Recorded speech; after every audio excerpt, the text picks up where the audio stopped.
Hello and welcome to the GMS Magazine channel. I am Paco Garcia, your host. And this is one of these increasingly rarer interviews that I'm doing in this channel because more often than not, I am doing them on the podcast at the moment. So if you are interested in the interviews, and you should, because I'm doing a lot of them, and some pretty good ones if I say so myself, please do head onto the podcast. There is a link on the video description notes, so you can take a look at that. But today is quite a special one for several reasons. One is because I am very, very fond of my guest. He's a really cool guy who's done some incredible things, absolutely incredible things, and I reckon a lot more to come. So I am, yeah, and he's a good egg to boot. So there's a lot to like about him, but also because I was really impressed the first time I saw any of his work. And the second time, which is when I actually digged into play, was for this, when I did Hotel Lovecraft, Cthulhu Parlour, which I have played a fair number of times, which is why the book is starting to get a little bit, geeky. And it is tremendous fun, super duper original, and very, very good. And then I recently bought this Draco Deep Dungeon. Of course, I'm talking about Olly McNeil. And this is like a choose your own adventure book, but different. Kind of a very cool evolution with very easy rules, incredibly simple to play just by sitting down and opening the book, and you're going to be going within half an hour, and some very, very interesting descriptions. The mix of the music and the narration is just amazing. Oliver has worked with Baker, Doctor Who Baker, that one, and even had Keala Settle in his show, which is quite amazing because she is the hell of an artist. So he's a truly, truly good and interesting character and has an awful lot to say. So I'm not going to rumble any longer because no kidding, I was as excited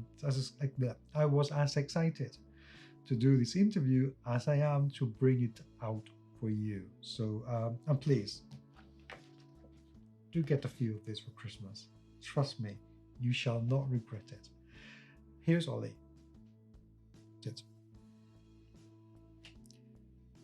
Olly, welcome to the show. This is fantastically exciting for me because I've been longing to do this for yonks. How are you, sir? I'm very well, and thank you very much for inviting me on. It was about time. I mean, how long have we known each other in Facebook? Like a couple of years now? I think I saw your review of Hotel Lovecraft, and we don't get a lot of reviews online, so I was chuffed to see something out there. And I was delighted that you liked our games, and I was like, "Yeah, great, fantastic!" And I think I messaged you at that stage on YouTube, and then I found you later through Facebook, and it's actually you that gave me the prompt to put in a contents bit at the beginning of my books. Because I remember you getting so upset about there's no content anywhere. My work is done. So I was like, I'll put one in. So every time I put one in now, I think of you. My work is done. I can now drop the mic and go home. No, that's really good because also Hotel Lovecraft was the first of your products, not the first I had, but the first that I actually sat down and read, because the whole presentation was so unique. It was amazing. I mean, I have the Storymasters Tales box set, which I bought at, I believe it was in Dragonmeet in 2019. Good Lord. Okay. I think, because I think I missed, it was that, or I either picked up the Kickstarter from there. It would be, it would be, I was there doing demos, so that would have been, that would have been the Kickstarter version. Okay. So that's the first thing I got.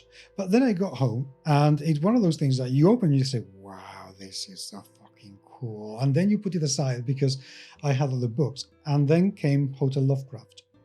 And my friends and I were thinking, what do we do? Because we have 2 evenings and we have nothing to do.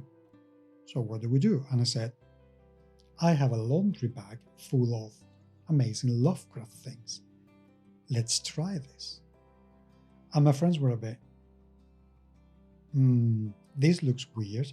And I said, yeah, that's the point. And we had a seriously fantastic time. So that's my... And then recently I bought one of your books from Amazon that the review is still to come. And I am not going to tell you what I think about it. Because otherwise, spoilers. But so knowing that I know that you can produce great stuff, as in genuinely gripping, I know nothing about you other than you used to be a photographer. Yeah, well, yeah, I was a fantasy photographer. Very niche. So what you can see behind me, but your listeners can't, you have to imagine I've got a theatre here. And the theatre came out of my fantasy photography. So everything I did was practical effects. So we had behind the black screen there in the library, there's a woodland setting. And my previous studio, I had a full woodland set. And then I'd get people to come in off the street and, or they normally book, and become a fantasy character, a wizard or a witch or a knight or a fairy, lots of fairies for kids and things. And they'd be in costume and, I'd do as much as I can in camera. And that was my sort of theatre background. Question for you. Were you ever featured in practical photography? I don't know if not that I'm aware of. Because I've had my work around. I mean, maybe, but I cannot remember. I've been doing it so long. I spent sort of 13, 14 years doing fantasy photography. And that's how I got some of my sort of my celebrity clients, which I don't know if you're aware of those. A few, but that we will talk about them in a minute. Yes, yeah. But yeah, I mean, the reason why I ask is because I used to be a photographer when I was in the UK for a little while, and I was a very avid consumer of practical photography. And when you're describing what you used to do, I recall very vaguely seeing something about fantasy photography. So I was wondering if that was you at the time, which it could... Yeah, I could have been featured in it as well. I've been in various things over the years. I forget which ones now. Okay. But my background is theatre. It was theatre first. I trained as a prop maker and a scenic artist, and I worked for the Guildhall School of Music and Drama. And then I ended up going with photography, and it had to be theatrical, and it had to be fantasy, because fantasy is my greatest love and passion. So I've had ever since I was about 9 years old. I picked up my first fighting fantasy book, and then when I was a little bit older, I started painting those illustrations as amazing. Illustration from the first few books, City of Thieves and Forest of Doom, on my bedroom walls. My parents said, okay, you can do that. And that got me into being a scenic artist, because I did them quite well, because I was passionate about doing them well at the time. So everything I've done has kind of gone full circle. So it is kind of interesting where I am now, from doing the theatre, which was the interactive adventure fantasy games, into the games, which, as you probably have seen, are quite theatrical. Yes, which is quite interesting, because, as you said, the whole thing goes round in a circle, and it really fits very nicely. So tell me something. How do you take this step from going from being a fantasy photographer and successful at that, because otherwise you wouldn't be able to afford having the whole, scenarios.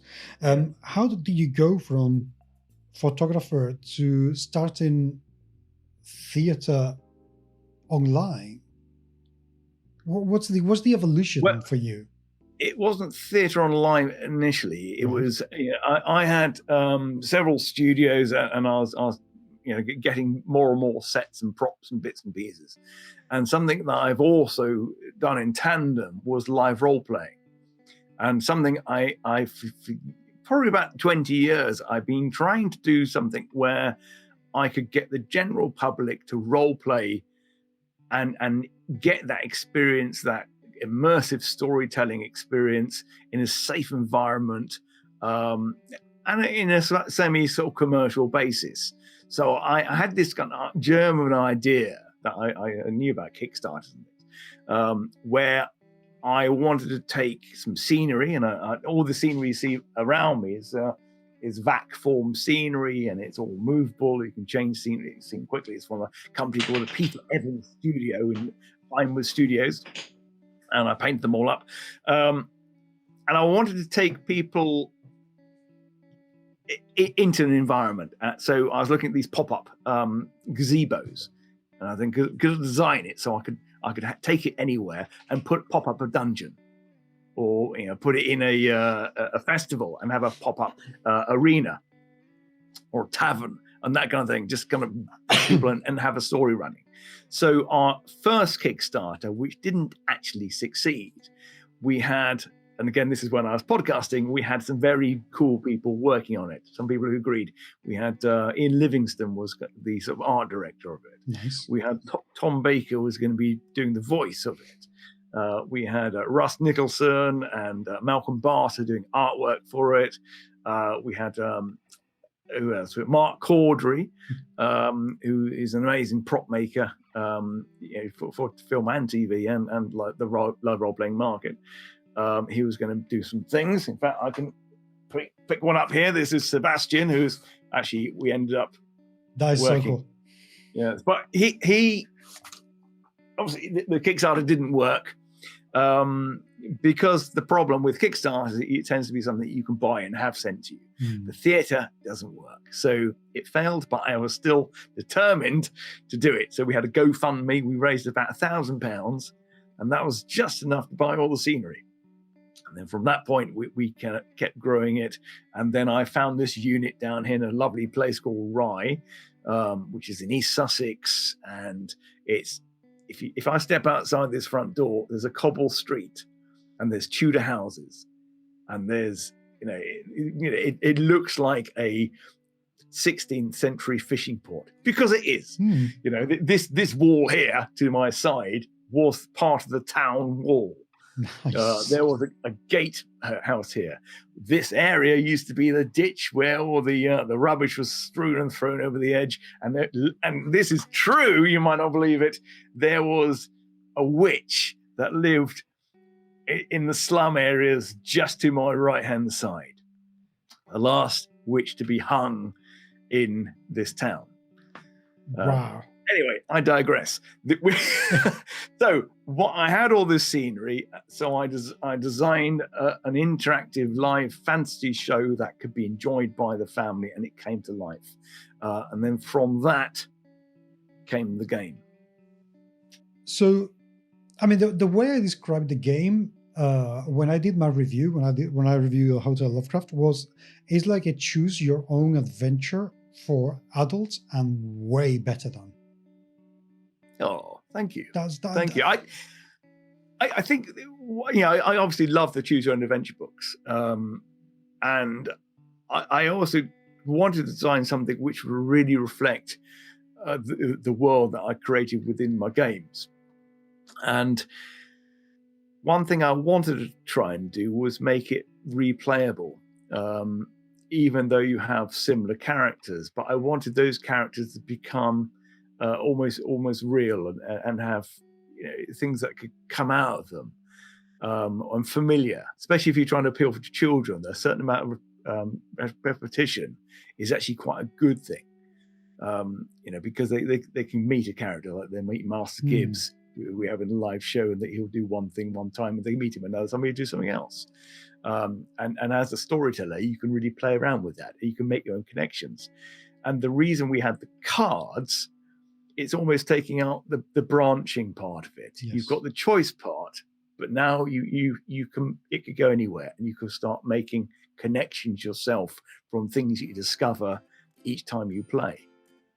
Okay, tell me a little bit about how did the idea of doing the books started? Because I mean, why did that even start? Because you already had your theatre successfully doing it very well.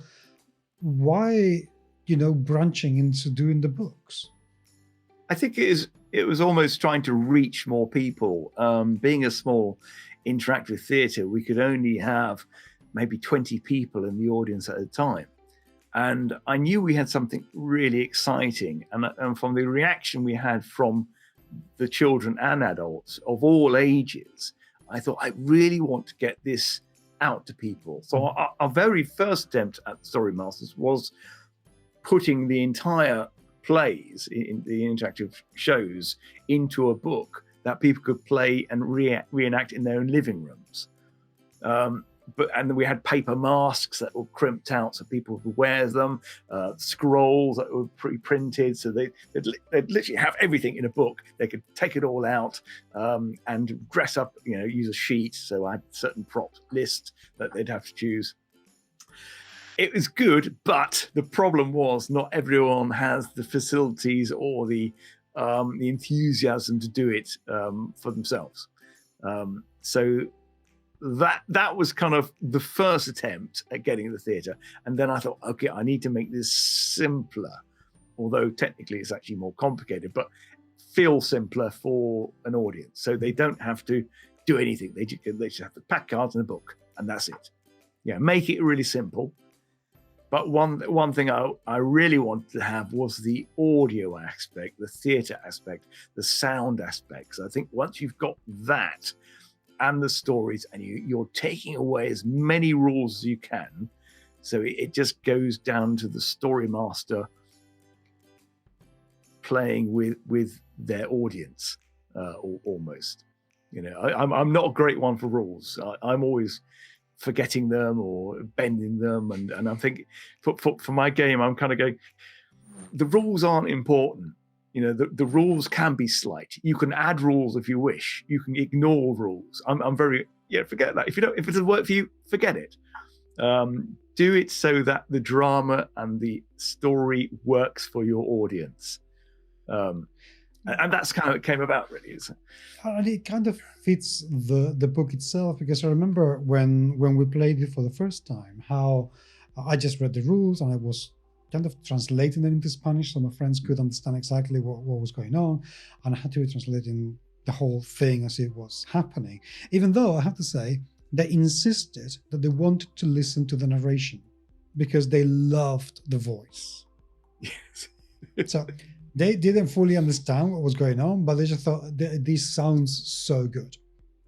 So the one thing is that at some point, because we had some doubts about whether we could go back into the corridor when we played Hotel Lovecraft, or whether the kids were staying up, we just made it up as we went along and fit the game, and we still had an absolutely fantastic time and a really cool story that we wanted to continue, even though it's so disconnected between different parts of the hotel. But the whole thing, the whole atmosphere felt so cohesive. How long have you been working on your world to be able to do that? Well, another thing I used to do was produce albums as well, and soundscape albums. So the world has really come together in the last 4 years. When I wrote the very first adventure, and I thought, okay, well, it needs the music. So I sourced them at the time, and then I thought, that's okay. And then because I wanted to own the copyright, I started producing and writing my own work. And then I thought, okay, that's good. How can we make this more immersive? Let's have a narrator. So even in the theatre, we have exactly the same thing. We have a narrator, and you can see people almost becoming meditative. They can listen to the voice, like when you listen to a good, and you've set it so you've always had almost darkness, and then you're using that attention, that moment when they're concentrating and listening to the voice and the music carries on. You can hit them with a bit of a story, and the whole thing becomes much more emotive, much more immediate, much more important to that player and to that audience member. And that's theatre. That is theatre. So it's bringing theatrical elements into gaming, which I don't think is very common. I think that the only thing I can think of like that was the adventures, the murder mysteries that you get in a box. But those are very much played for laughs. I'm trying to make this much more, I suppose, emotive. We had someone say only yesterday, for Hotel Lovecraft, that they had their 14-year-old daughter who never puts her phone down. Is quite hard to engage with the rest of the family when they're playing, and never normally plays these games. Adore Hotel Lovecraft and get really into it. And she didn't look at her phone once. And every time that she turned over a new card or went into that extra door, she was like all ears. Thinking, where's this going to go now? What is going to happen to me? What's going to happen to you? Is it going to affect me? And all those choices. And they said it was just a revelation. And this is something I hear so much with these games. It really hits a certain emotive chord for families. Okay, we've been talking an awful lot about the games and the rules and stuff, but tell me a little bit actually, how do they play for those people out there who are still unaware of the games? I'm not going to say mechanics, but process, I think, is more fitting for the kind of games that you do. What's the gaming process? Well, it's super easy. The process is that you choose an adventurer, and then there's only a few statistics that you write out. Then you choose a tale or quest, and then if you're playing with the new book version, you start on the map, and then each map or card will have a number if you're playing with the cards, and then you literally read out or play the narrative or the description of the place, and then you're generally given 4 choices of things that you'd like to do. Now, those 4 choices could lead to more choices. They could lead to what we call rolls of fate, where you have a choice of 4 things could happen. And then, you might, if you're lucky, get a reward, or unlucky, depending on the reward, which again changes the dynamic of the adventure. All the, certainly on the Storymasters ones, all the characters have certain skills and abilities that might be a little bit different. So, for instance, a wise woman, she has a little black cat as a familiar, so it adds to her fortunes, it's a little bit luckier. You might have a scientist. He doesn't believe in magic at all, but he has a bomb. So there is also, the fancy ones, a certain amount of humor in it as well. You have very weird, dark moments, but there's also a lot of laughs as well. So I write a lot of jokes into these, and also a lot of setup lines that I know the audience will fill in. So you kind of go, I'm going to write this because I know that they will say this afterwards, and then it make them feel, oh look, I've made a good joke myself, so it makes them feel. So that's the general idea of it.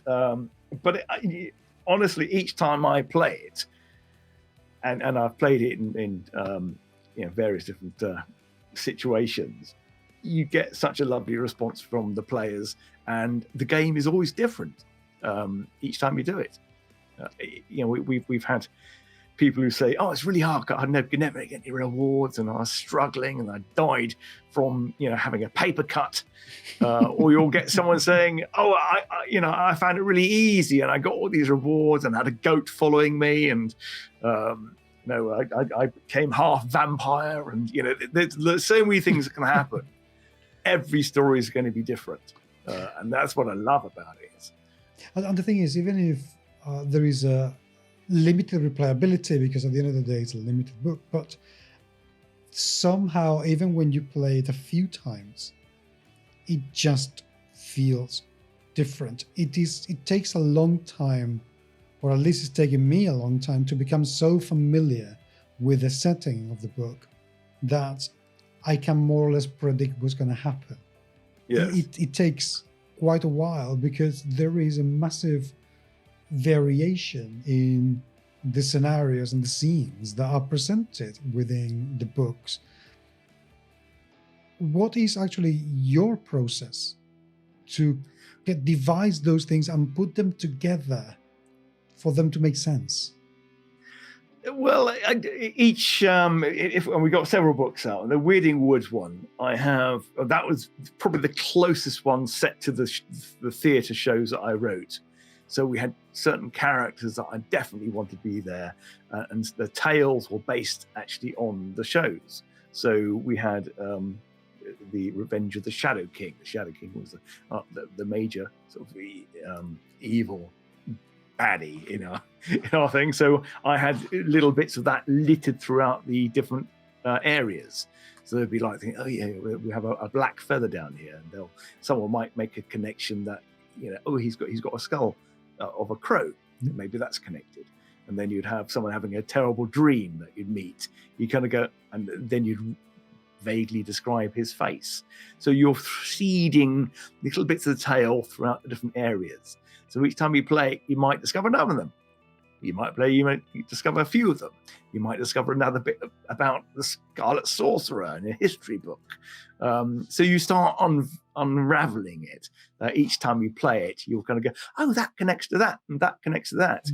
It's not a tale that is going to have an end. It's going to be, you can delve back into it and discover a little bit more. And then even the next one, Drackety Dungeon, I allude to the fact there's somewhere underneath the Weirding Woods, and this is it. So you can now flip between the two, which is now a lot easier. When you got the books, you can just have one map below the other, and you just unveil it. Oh, I'm gone down in here now. I can have a little one. Now that one was based more on Arthurian legends, Greek myths, and what else we have in there? Vampires and dragons. So again, same kind of thing. There's various different stories there. You have all the monsters, Arthurian legends. So you seed it through. You mix them around. You put a little bit here, a little bit over there. And again, you don't expect everyone to discover the entire plot each time they play it. I don't want them to. I want them to kind of get familiar with the surroundings, and then suddenly they find a revelation. The fourth time they've played. And they've got to go, oh no, that makes sense now, and that's the kind of feeling I want. A kind of I'm rather clever moment, because I figured it out. But also because the writing is quite brief on these, I've left it open for who's ever doing the Storymaster to make new connections. That they might kind of go, they might be listening to the players, and they're playing a certain character, and they might just read something and go, actually, I'm going to give them this instead, or I'm going to change that option. It's open. They can do that.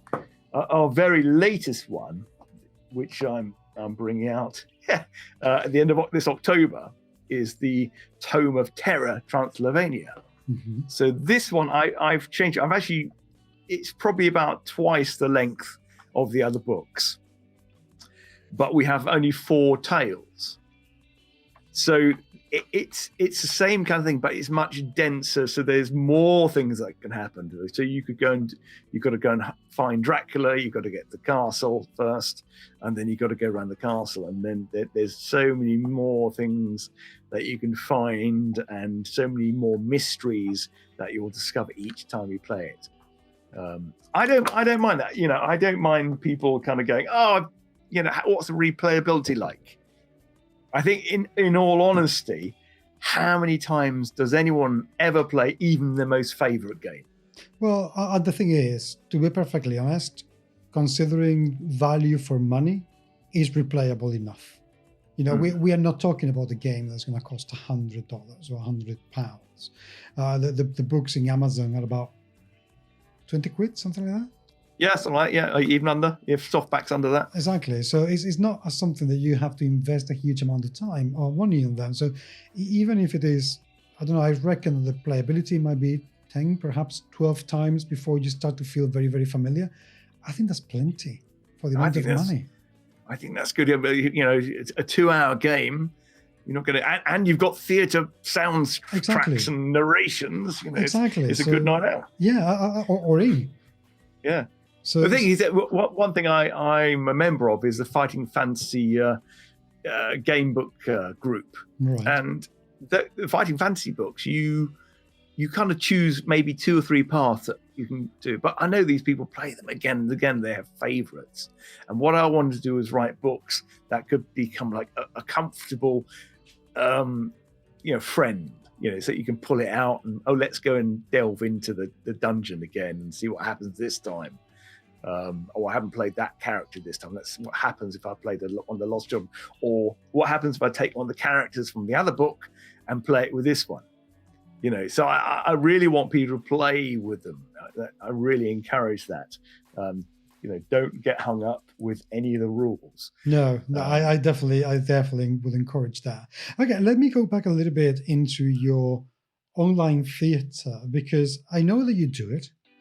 I know that you're very good at it because you've had some very important people. I mean, you've had one of my favorite singers. You've had Keala Seatle in yes, which is wow. I mean, wow, she's been in my playlist for years. How do you get her there? Well, that was pretty amazing. Well, only one thing is obviously that happened 2 years ago was that the COVID struck us, so I had to keep my theatre going somehow and keep my hand in. So I went about adapting every single one of my shows and making it an online experience. And obviously I got the set and costumes, all those kinds of stuff. I filmed them, and then we had myself as a wizard, as Quasimodo, your atypical white-bearded Gandalf-style wizard, who would be the host. And I split the adventures up, and I got Tom Baker to do some of the voices for me, because I've been his photographer for many years, so Tom was doing that. And then I kind of did some advertising, and I saw that there's a radio station called Absolute Radio over here. It used to be Virgin Radio, now Absolute Radio. And there's a DJ there called Andy Bush. And Andy Bush is part of a new podcast called Bush's Board Games, which is sponsored by Zatu Games. Mm-hmm. And I saw that on his Instagram that his daughter loved my Storymasters tales. So I was like, oh, great. Would you be interested in coming along and playing the online game? So he was like, yeah, okay, that's cool. So he came and did it with his sidekick and this lady. And they did the Tower of Evil. And they didn't dress up, but they really got into it and they had a lot of fun. And then Keala Seatle saw it and was commenting on the Instagram post. And I said, well, would you like to have a go? And she said, yeah, okay. And then she went, I saw a post a day later going, oh my God, what have I done? So I had no idea it was going to be this. She thought it would be just playing a game online. She didn't realize I had to dress up, be a character and all that kind of stuff. So she decided to play a wise woman.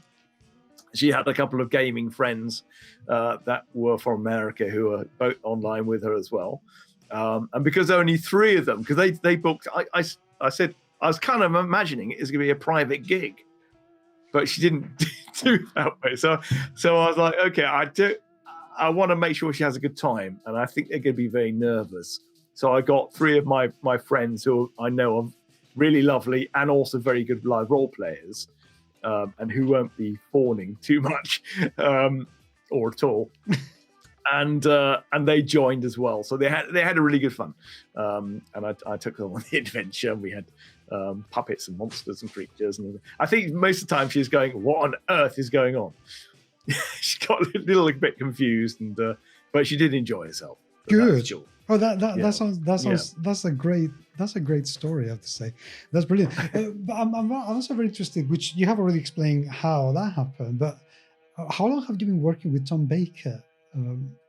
I've been working with Tom for about 10 years now. Oh, okay. And that came through the fantasy photography. That his cleaners' children came to my studio, and then they were showing the images. And I knew he lived fairly locally anyway, and I was actually trying to get in contact with him beforehand. But then they get contact with me and said, would I be interested in doing some photography for Tom for a calendar? And I was like, yeah, because he's my doctor as well. I was like, oh my God, yes, of course. What kind of question is that? Yeah, but inside you're like, yeah, okay, that's fine. Okay. So the first time I properly did a photo shoot with him was about 7 a.m, and he, I read up with any of my subjects who are well known. You can Wikipedia them and read their books and all kinds of things, so you know what to talk about. And I knew he'd lived in France and he likes wine, and there's various other topics that I knew I could talk about, which weren't going to be Doctor Who. I did not want to talk about Who. So I set him up a table in my studio, and he had a huge glass of red wine. It's actually a christening glass that I was given as a baby, with all this spiral stem to it. So I had him sat there, and he's nice and relaxed. Instead of looking through the lens, I decided to set it all up on a tripod. I knew exactly where he's going to be sitting anyway, and then I could just remotely just fire it off. And I did it all with just continuous light. Okay. I didn't want him to be distracted by the flash going off or expecting the next one. So I just chatted to him. Just kept pressing it. Just yeah. Try to wait. Just make him laugh. Because I think if you're doing that all the time, hiding behind the camera, it's quite hard to make a connection. So that's how I did Tom. And the next time I did a shoot about a week later, I had to meet him in a graveyard up at the very top of where I am in Rye, and about 7 a.m. And I kept thinking, if I could tell the 8-year-old Oliver that he'd be meeting Tom Baker in a graveyard in Rye, I wouldn't have believed. And then I took all these photographs, and they kind of used some for the calendar, but I just thought, they're there now.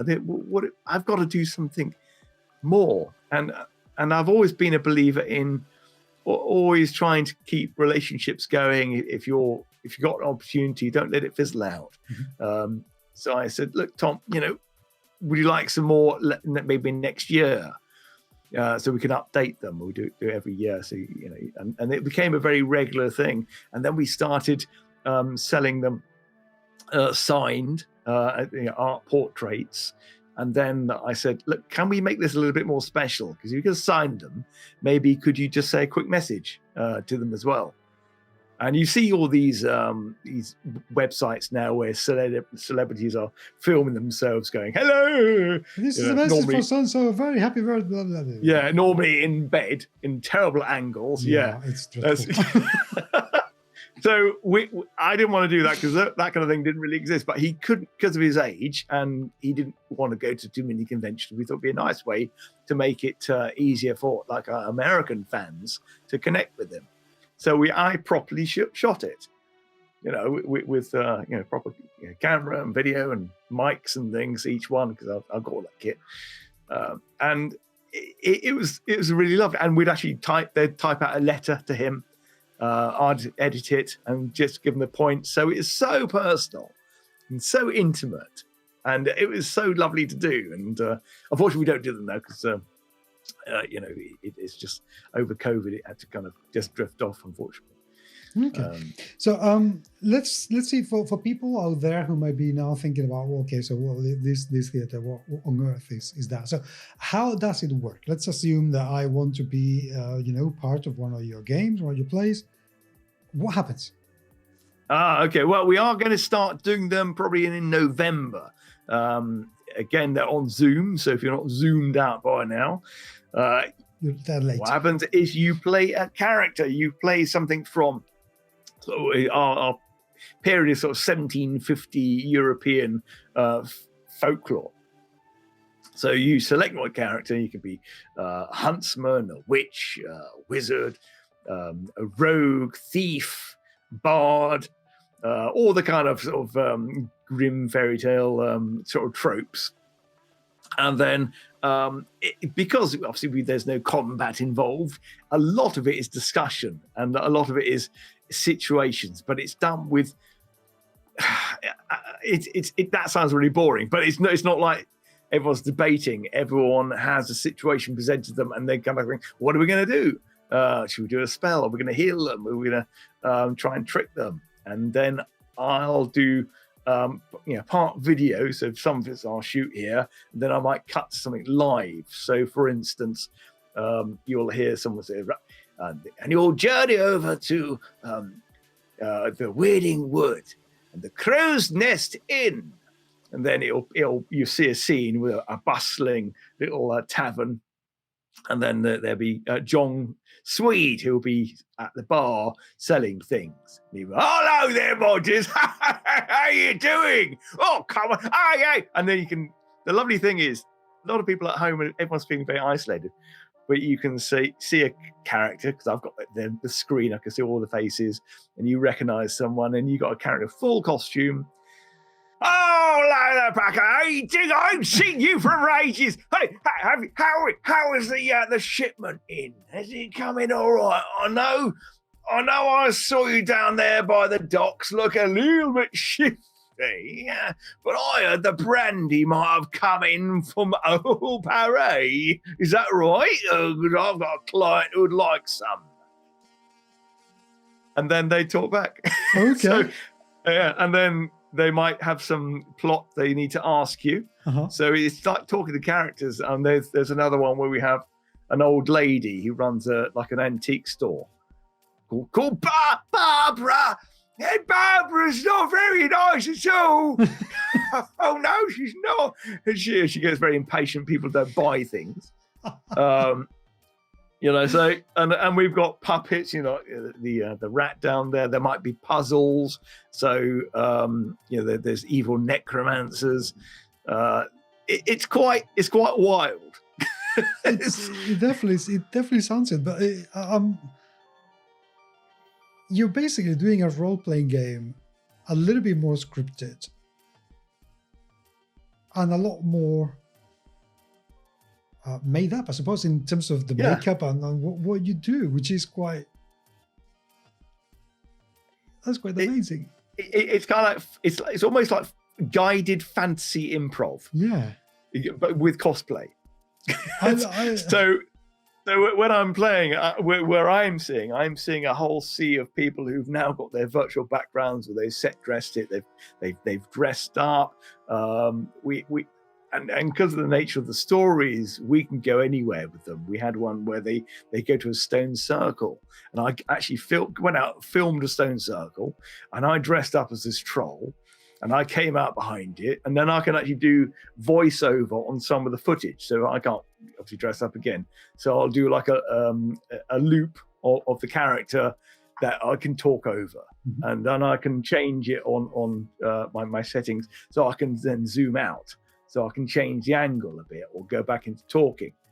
So it's fairly basic control for me. I just do it on clicks of mouse. So camera 1, camera 2, camera 3 on that scene. And then something magical happens, or they do something correct. He might, disappear, or, if it's a villain and they do the right kind of spell and they're role playing it, they might die, or explode, or, go into smoke, or that kind of thing. So I can do all kind of, we did one where I took them into a Fey realm, and it was all very, very odd. And I had this amazing sort of stock footage that I managed to get, which was like these models in a woodland. And I kind of edited it so that there's like fairy dust flying around them. And then I put this elvish talk over their voices.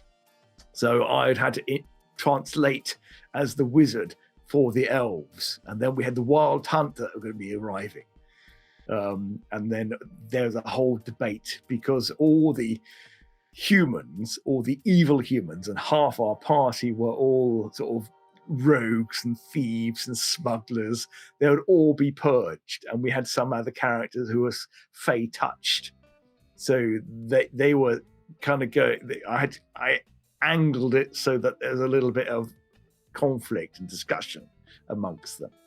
That sounds, I love the sound of that. And as you're describing how the cameras are working and everything, I'm incredibly curious about what your technical setup it is, because you just said that it is very simple for me, but it really doesn't sound simple at all. Yeah, I suppose. I mean, yeah, being a photographer and a videographer, and having a theatre and writing it, I suppose I kind of write it in a way that's simple to me. So it's an 8-act structure. Right. So I know that they're going to start off in the tavern, and then I can intercut the scenes with myself, who's going to be live. So I'm sitting there as a host, as a wizard, who will just run the whole thing and talk to me, explain them, and guide them, and make sure that everyone has a go at speaking. And then I'll go, okay, they're going to go from point to the end.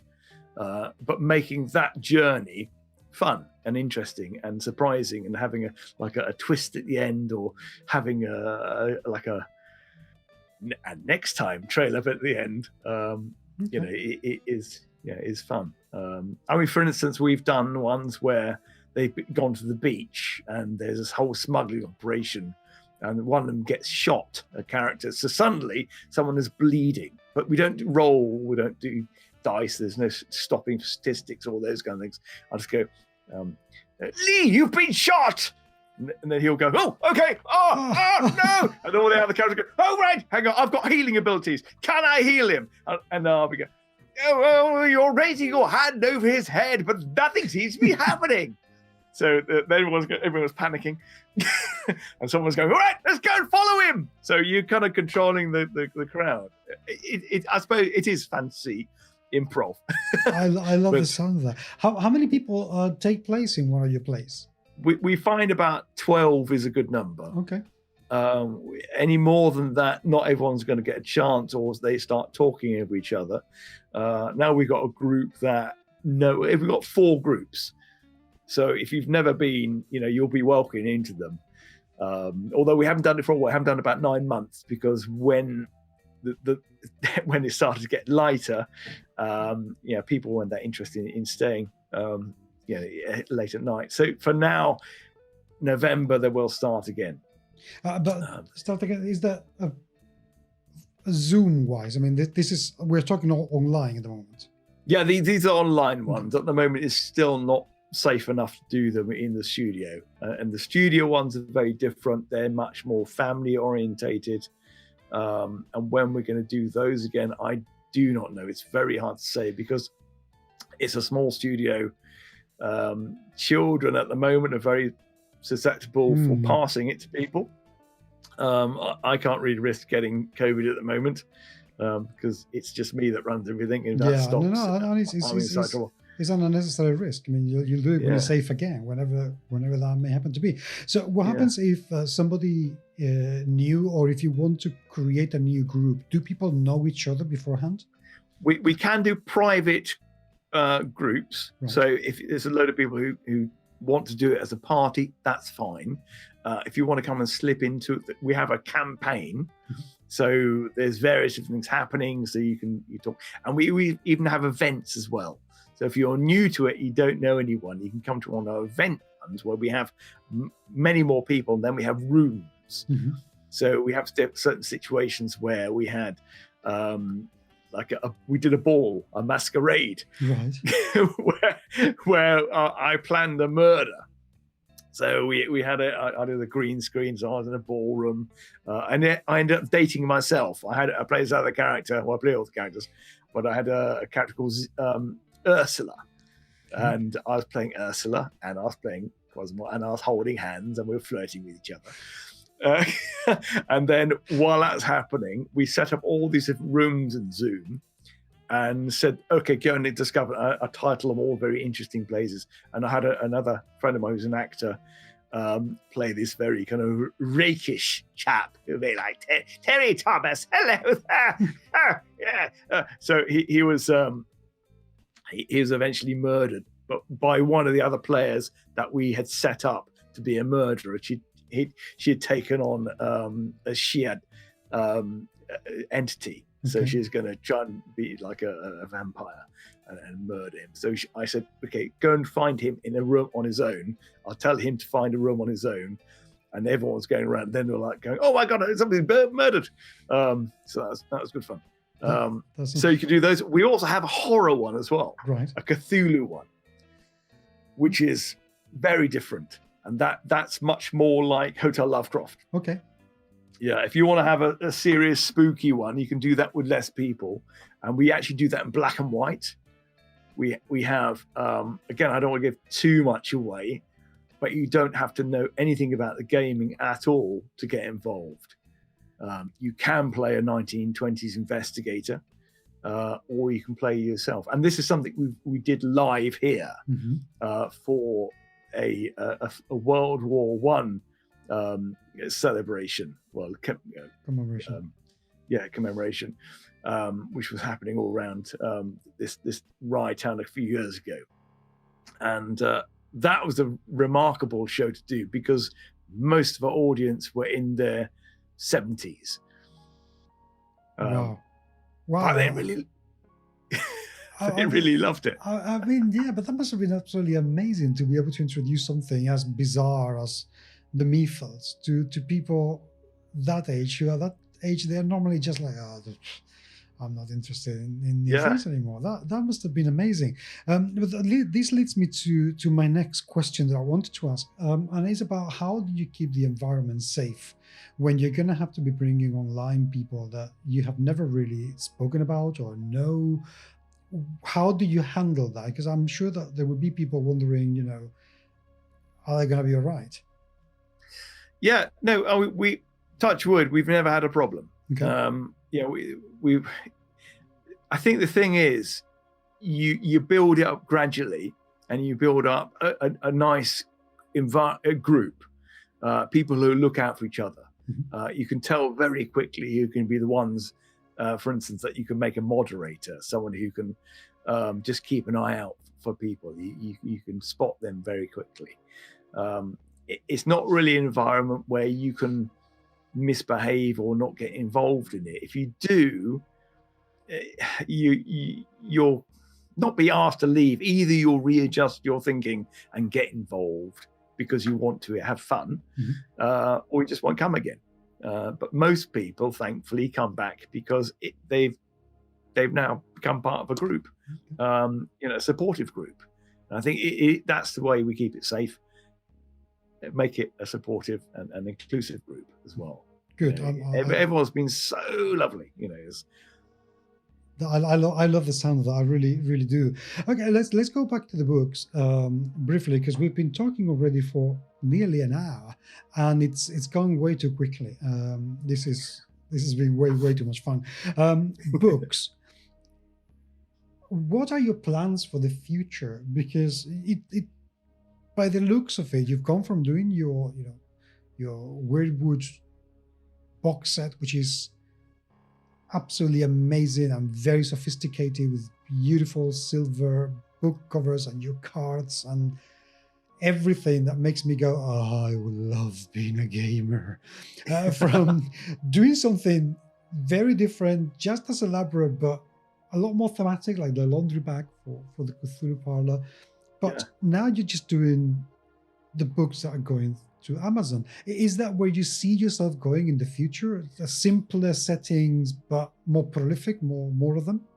I think what I want to do is staying close to my original ethos, which was getting out to as many people as I can, holding your hands out and kind of, okay, right, you might have never heard of role-playing, you've never heard of live role-playing, and you've never been interested in these games beforehand, but I'm going to get you into it. And for me, I know Amazon's a big corporation, but it's actually helping a small operation like me get out to people in America or Australia or around Europe as well, and reach a whole new audience, which is fantastic.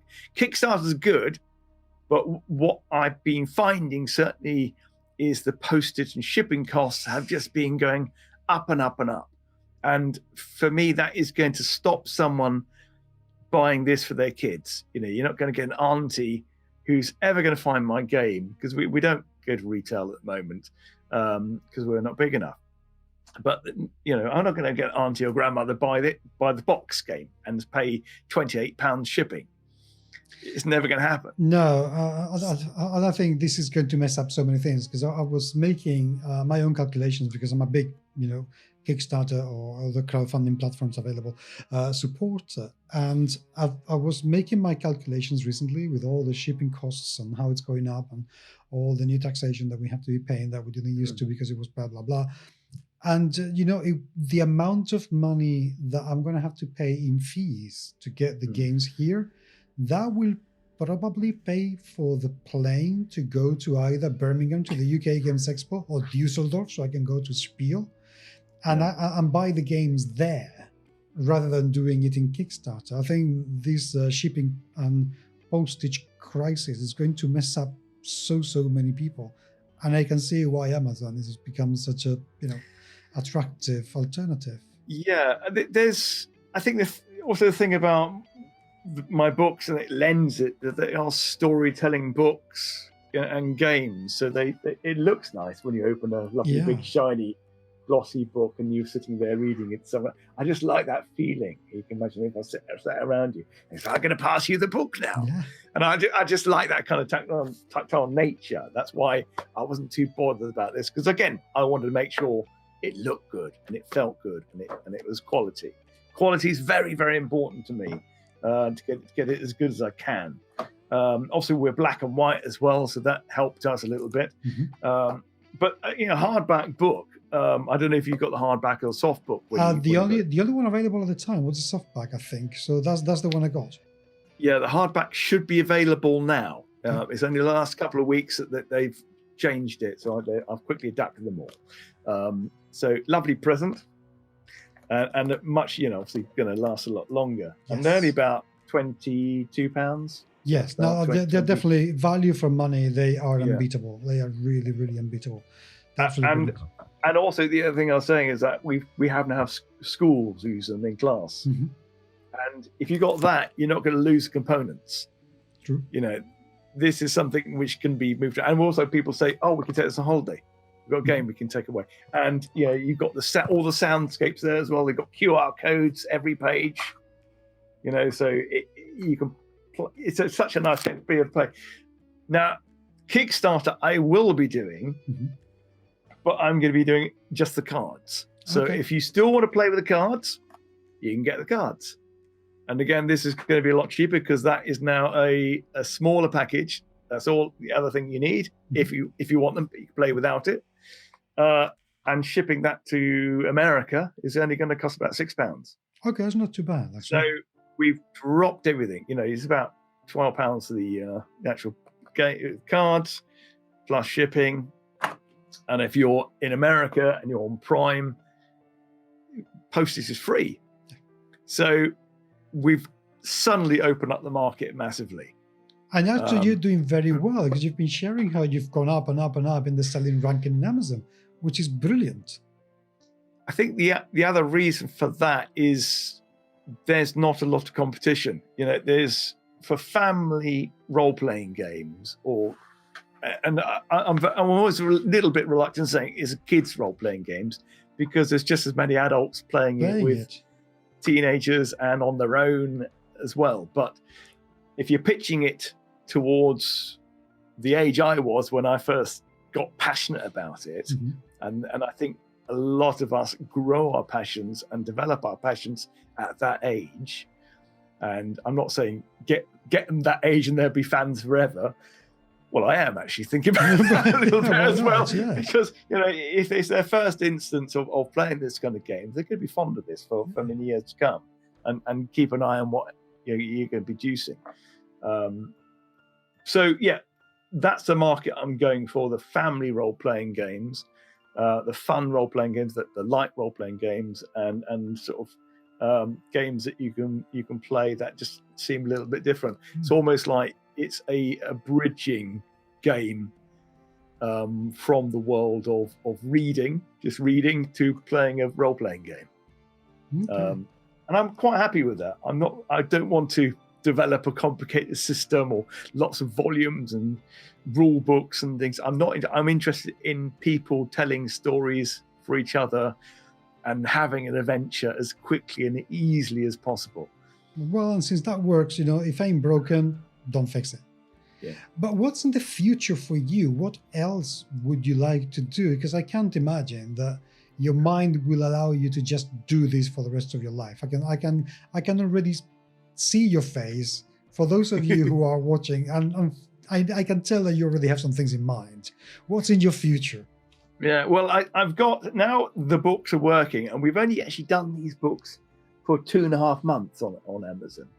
Seems longer because I'm adapting all of them, but I can see this kind of growing quite happily for next couple of years, and really kind of pushing it as far as I can. I want to get the theatre and the books closer together. Mm-hmm. So if I'm going to be doing a book tour, it's not just going to be, hello, let's play the game. It's going to be the theatre's coming along with it. Mm-hmm. The theatre is now supporting the books, and the books are supporting the theatres. The two have become the same thing.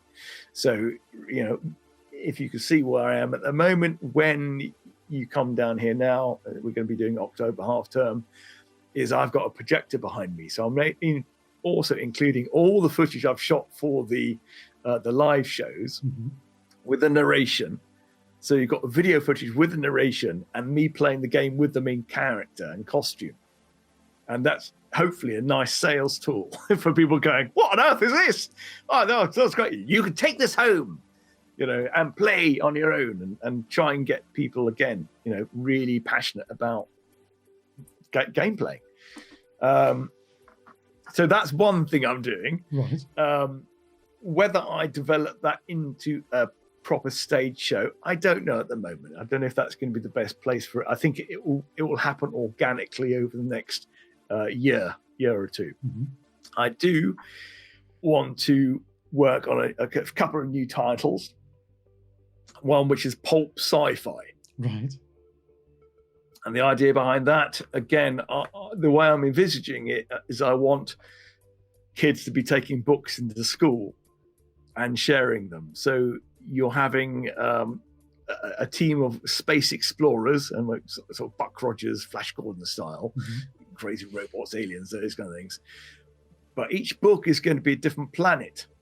So you can hop around planets, kind of go, we're going to go over there for a little bit and do this and this and this. Oh, we've gone to that space station. We make the strange alien. We pick this up. Oh, but okay, can we go back to the space station? Because I want to go there. And then you go to this other planet. It's a different book. And you can have a kid who's come in for the week. I've got another planet. Let's go here. All right, get the other books out. Everyone bringing their books out. I love the idea of that, that each kid brings its own planet. They all get together and they play around with their characters that they've created. Because I've worked with kids for many years, and I want to use their imaginations and get them as involved in the stories that I have been as well. So I'm curious about something. I don't know if maybe this is something that you have thought about and decided that you didn't want to do it or anything, but it sounds to me like this system could be very licensable, as in you taking some licenses and, I don't know, writing, let's go absolutely, bonkers with this, but writing Storymaster Tales Star Wars editions or the Star Trek or Doctor Who. Yes, yeah. Although there is that, but I'm also very conscious about creating your own IP. Mm-hmm. I think at the end you kind of want people to kind of go, yeah, that's cool. But yeah, you're right. I think the closest one I can think of that would lend itself very well for my books is Discworld. Yeah. Oh yes. I think that would go well, and I know Rhianna Pratchett. So if you're watching, I'll be calling you later. Good. But I think that would work because they are silly, they are straight. But I think there's certain moments quite whimsical. Yeah, and I think again that would work over different books. So you go to different towns and different characters. So I think it's got a lot of different things that you can do with them. I've got a pirate one that I'm writing at the moment. I've got another Tome of Terror, which is going to be Terror Tome of London, and then I think I might be doing the Threatlord Town as well. So that's the kind of full trilogy. For you got the wood, the dungeon, and then the town. So which is honouring Death Trap Dungeon, Forest of Doom, and City of Thieves, which were my 3 favourite as children. Nice. And also, the other thing that I was going to ask you is, have you ever considered becoming, a Twitch streamer and do these things in Twitch with groups of people? I am on Twitch. Oh, right. Yes, I haven't been on it for a little while because writing and stuff. But I do know that all those things do take an awful lot of building up. Yes. And I think the slight problem with that is that you can't. Until you build it up, you're not going to get any revenue. True. It's so very much one of those investments that you never know you're going to get back what you put into it. Yeah, that's it. I think what I'd like to do, one thing I've been thinking about for probably longer than I have designing games, would be to produce a show, right? Based on it, like maybe an internet show or something that I can do a pilot here, do maybe 6 episodes that I could then take to a Netflix or Amazon or YouTube and say, give us some money. let's make this more exciting and higher budget. And I think that would be great to get. I mean, can you imagine a game show? I mean, you can see how big Squid Games has just got. Yes. But a fantasy game show that takes itself slightly seriously, but not entirely seriously, but is set dressed beautifully. You've got some high class prop makers and puppeteers. Look, a little bit Pan's Labyrinth, a little bit. If there are so many people at the moment in Twitch that are doing really well with production values that you look at and think,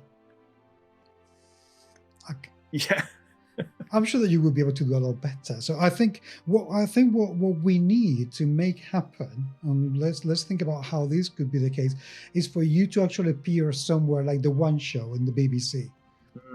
Yeah, that would be great. And that's it. Then you will be able to do this on a very high budget and get the BBC interested. So let's tag them in Twitter when I publish this interview and see what happens. That'd be great. Yes, good idea. Good idea.